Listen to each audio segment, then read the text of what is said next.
ये movie Jonsson dynasty की है, जिसका राजा केंग हीजुन था। एक रात राजा केंग ही, उसकी छोटी बेटी और उसके एक बॉडीगार्ड को बागियों से बच के भागना पड़ा, जो कि उसे थ्रोन से गिराना चाहते थे। ये बागी कभी लॉयल ऑफिशियल हुआ करते थे, लेकिन फिर वो किंग के खिलाफ हो गए, क्योंकि उसने मिंग और चिंग डायनेस्टी के टकराव में न्यूट्रल रहने का फैसला किया। राजा असल में खुलेआम मिंग डायनेस्टी को सपोर्ट नहीं कर सकता था, क्योंकि इससे चिंग डायनेस्टी की आर्मी जोसेन डायनेस्टी पे अटैक कर सकती थी, जबकि दूसरी तरफ चिंग डायनेस्टी को सपोर्ट करना उन्हें मिंग डायनेस्टी के लिए गद्दार बना सकता था, जिन्होंने माजी में जोसेन डायनेस्टी की हेल्प की थी। इसी मुश्किल सूरत हाल को देखते हुए किंग ने न्यूट्रल रहने का फैसला किया, लेकिन मिंग डायनेस्टी को सपोर्ट न करने के कारण बहुत से हाई रैंकिंग ऑफिशियल किंग के फैसले से खुश नहीं थे। इसलिए उन्होंने बगावत कर दी, ताकि वो उसे एक ऐसे लीडर से रिप्लेस कर सके जो कि मिंग डायनेस्टी को सपोर्ट करने का फैसला ले सके। लेकिन उसी रात किंग का इकलौता बॉडीगार्ड गियोम साबाक उनके सामने आ जाता है। साबाक असल में रॉयल फैमिली का सबसे वफादार गार्ड था और किंगडम के सबसे बेस्ट बॉडीगार्ड में से एक के तौर पे जाना जाता था। उसे यहाँ एक और तलवारबाज मिन सेनहो से 1-on-1 फाइट करना थी। सेनहो को बगावत पर यकीन नहीं था, क्योंकि उसका मानना था कि किंग केंग ही एक समझदार और अच्छा हुक्मरान है, लेकिन उसने रेबल्स को इसलिए ज्वाइन किया था क्योंकि उस पर एक और ऑफिशियल ली मुखो का असर रसूख भी था। यहाँ साबाक जो कि किंग को बचाना चाहता था और सेनहो जिसने रेबल्स को ज्वाइन कर लिया था, उनके बीच काफी भयंकर फाइट हो रही थी। इसी दौरान साबाक की तलवार टूट जाती है और उसके टुकड़े साबाक की आंख को इंजर कर देते हैं। ये देखकर किंग रेबल्स के सामने सरेंडर करने का फैसला करता है और अपना थ्रोन छोड़ देता है, लेकिन इससे पहले कि उसे वहाँ से ले जाया जाता, किंग अपनी रॉब का एक टुकड़ा फाड़ के साबाक को दे देता है, जो कि इस बात का इशारा था कि वो उसकी बेटी का ख्याल रखे। जैसे ही साबाक किंग की बेटी के साथ वहाँ से निकलता है तो उसे किंग से अपनी पहली मुलाकात याद आती है, जब साबाक ने चिंग डायनेस्टी के तहखाने से निकलते हुए कई गार्ड्स को अकेले ही मार गिराया था। इसलिए राजा केंग ही उसे स्पेशल ट्रेनिंग के लिए पैलेस ले आते हैं और उसे रॉयल फैमिली का बॉडीगार्ड बना देते हैं। वो राजा की काइंडनेस का शुक्रगुजार था और उसने हमेशा वफादार रहने और रॉयल फैमिली की प्रोटेक्शन की कसम खाई थी। रॉयल रिबेलियन के 18 साल बाद भी साबाक राजा की बेटी की देखभाल कर रहा था। वो पहाड़ों में रह रहे थे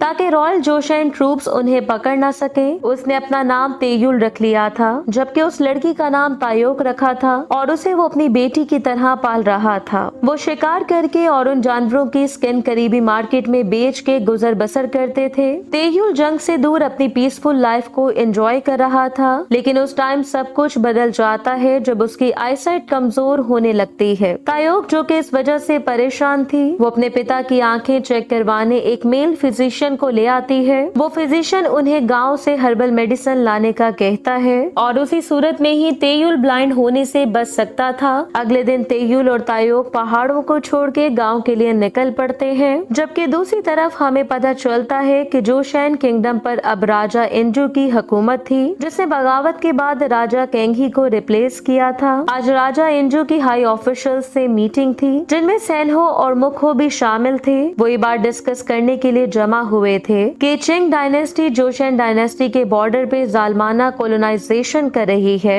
और उनके लोगों को गुलाम बना रही है, क्योंकि राजा इंजू ने मिंग डायनेस्टी को सपोर्ट किया था और उन ऑफिशियल्स को निकाल दिया था जो कि इस फैसले के खिलाफ थे, और इसी वजह से वो जोसेन लोगों को, खास तौर पे औरतों को गुलाम बना रहे थे। रॉयल ऑफिशियल्स घबराए हुए थे, लेकिन वो खुद को पावरलेस महसूस करते हैं, क्योंकि चिंग डायनेस्टी ने उन गुलामों को छोड़ने के बदले भारी फिरौती की डिमांड की थी। राजा इंजू और बाकी ऑफिशियल्स को ये खतरा महसूस होता है कि अब उनकी फैमिलीज को भी टारगेट किया जा सकता है। इसलिए मुखो मिंग डायनेस्टी के ऑफिशियल गुरु टाई से नेगोशिएट करने की ऑफर करता है। अगले दिन सेनहो ने अपने ओहदे से इस्तीफा देने का फैसला किया, जो कि राजा केंगी को हटाने के बाद जोसेन लोगों की तकलीफ के लिए खुद को दोषी महसूस करता था। दूसरी तरफ गांव में तेयुल और तायोक दोनों मार्केट तक पहुंच जाते हैं। तभी वो एक आदमी को देखते हैं जो कि अपनी वाइफ को आजाद करवाने की कोशिश कर रहा था, जिसे मिंग डायनेस्टी के सोल्जर्स एक स्लेव के रूप में अपने साथ ले जाने वाले थे। लेकिन अब क्योंकि फिरौती की रकम काफी ज्यादा बढ़ा दी गई थी,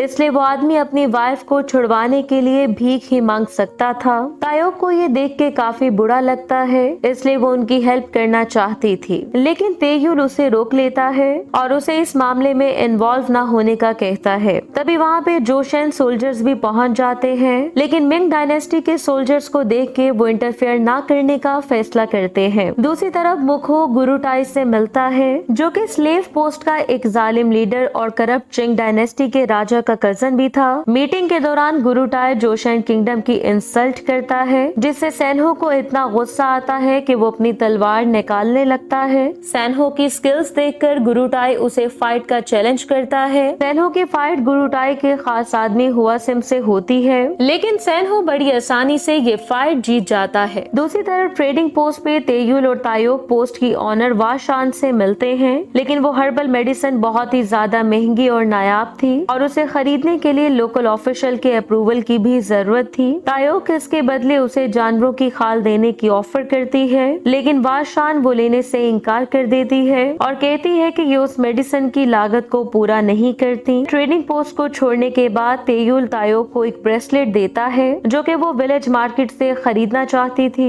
इसके बाद वो दोनों फूड स्टॉल पे आते हैं, जिसे एक औरत चला रही थी और उसी ने ही तायोक को बेबी के रूप में पाला था। दूसरी तरफ मुखो वाशान के पास आता है और उससे अपनी माँ की देखभाल के लिए एक लड़की की मांग करता है। वाशान को तायोक का ख्याल आता है और वो उसे इस जॉब की ऑफर करने का सोचती है, जिससे वो इतना पैसा कमा लेगी कि उससे वो नायाब हर्बल मेडिसिन खरीद सके। अगली सुबह तेयुल तलवार बनाने वाले कारीगर के पास आता है, जिसने शाही परिवार के लिए तलवारें बनाई थी। असल में वो यकीनी बनाना चाहता था कि वो कारीगर अभी भी जिंदा है, ताकि जरूरत पड़ने पर वो तलवार के लिए उसके पास आ सके। इसी दौरान वाशान तायोक से मिलने के लिए फूड स्टॉल पे आई और उसे उस जॉब के बारे में बताया जो कि मुखो ने उसे कही थी। तायोक जब मुखो से मिलती है तो वो एक्सप्लेन करता है कि वो उसे अपनी बेटी के रूप में अपनाना चाहता है, जहां उसे बाकी शाही परिवारों की तरह का ट्रीटमेंट मिलेगा। अपने पिता की मदद के लिए बेचैन तायोक उसकी ऑफर एक्सेप्ट कर लेती है।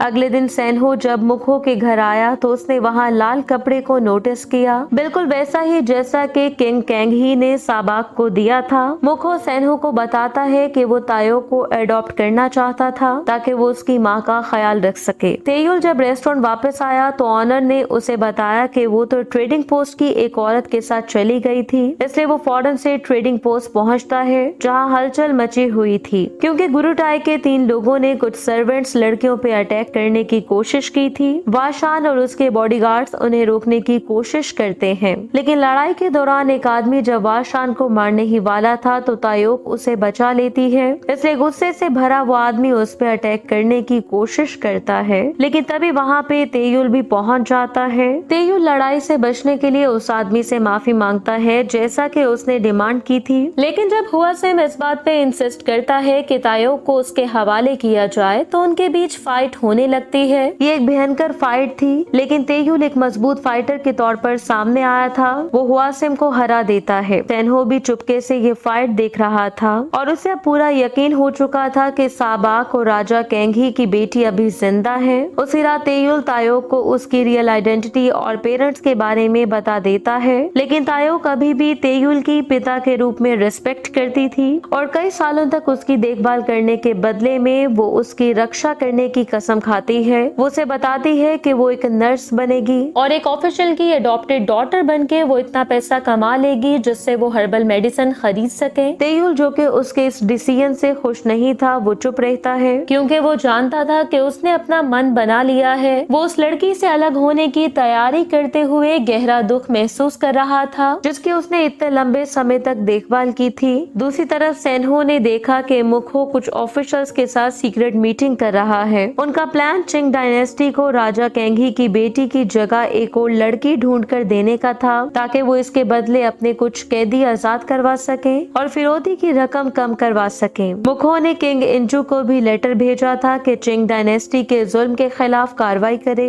अगले दिन गुरुटाई के लोग वो लेटर पकड़ लेते हैं। लेटर पढ़ने के बाद गुरुटाई को मुखो पे काफी गुस्सा आता है जो कि चिंग डायनेस्टी के खिलाफ साजिश रच रहा था, इसलिए वो मुखो के सभी फैमिली मेंबर्स को मारने के लिए अपनी स्पेशल फोर्सेस उसके घर भेजता है। जबकि इधर तेयुल जो कि जंगल से गुजर रहा था उस पर अचानक से कुछ लोग अटैक कर देते हैं, जिन्हें हराने के बाद तेयुल को रियलाइज होता है कि शायद तायोक भी खतरे में हो। इस इसलिए वो फौरन से ट्रेडिंग पोस्ट की तरफ भागता है। शाम को गुरुटाई के लोग मुखो के घर पहुंच जाते हैं और वहां मौजूद मुखो के सभी सर्वेंट्स को मारने लगते हैं। जिसके बाद गुरुटाई तायोक को मारने की कोशिश करता है क्योंकि उसका ख्याल था कि वो मुखो की बेटी है। लेकिन तभी गुरुटाई का एक आदमी तायोक को पहचान लेता है जिसने उसे स्टैप किया था। इसलिए वो गुरुटाई को इन्फॉर्म करता है कि वो उसकी बायोलॉजिकल बेटी नहीं है। वो मुखो की चाल समझ गया था जो कि अपनी बेटी को बचाने के लिए किसी और को सेक्रीफाइस करने वाला था। इसलिए गुरुटाई को गुस्सा आता है और वो उसे मारने लगता है। लेकिन तभी वहाँ पे सेनहो आ जाता है और एक स्वॉर्ड्समैन के तौर पे चिंग डायनेस्टी को ज्वाइन करने के लिए तैयार हो जाता है, जिसके बदले गुरुटाई तायोक को ना मारने का फैसला करता है। इधर हुआसिम ने वाशान को पकड़ लिया था जिससे वो तेयुल के बारे में पूछता है। कुछ ही देर में तेयुल भी वहाँ पहुँच जाता है और एक खतरनाक लड़ाई के बाद वो हुआसिम को मार डालता है। जिसके बाद वो वाशान पर उसकी बेटी एक करप्ट ऑफिशियल को देने के लिए गुस्सा करने लगता है। वाशान, जिससे मुखो के धोखेबाज प्लान का पता नहीं था, वो तेयुल को मुखो के घर ले आती है। लेकिन यहाँ उन्हें पता चलता है कि सभी लोग तो मारे जा चुके थे। गुस्से से भरा तेयुल उन स्वॉर्ड्समैन के हेडक्वार्टर आता है जो कि चिंग डायनेस्टी के लिए काम करते थे, जहाँ वो उन सबको मार डालता है। वहीं से उसे गुलाम बनाए गए लोगों की लोकेशन के बारे में पता चलता है, जिसके बाद वो बॉर्डर की तरफ बढ़ने लगता है। दूसरी तरफ मुखो किंग इंजू तक पहुंच जाता है, उसे ये इन्फॉर्म करने के गुरुटाई ने उसकी बेटी को होस्टेज बना लिया है। लेकिन बदकिस्मती से वो जब पैलेस आया था तो गुरुटाई पहले ही किंग इंजू से मिल चुका था, जिसके कारण मुखो राजा से बात नहीं कर पाया। इसी के साथ ही सीन तेयुल पे शिफ्ट होता है जो कि बॉर्डर पे पहुंच चुका था। तेयुल एक औरत को हेल्प के लिए चिल्लाते हुए सुनकर एक टेंट में एंटर हो जाता है जहाँ कुछ लोग उस औरत पे अटैक कर रहे थे।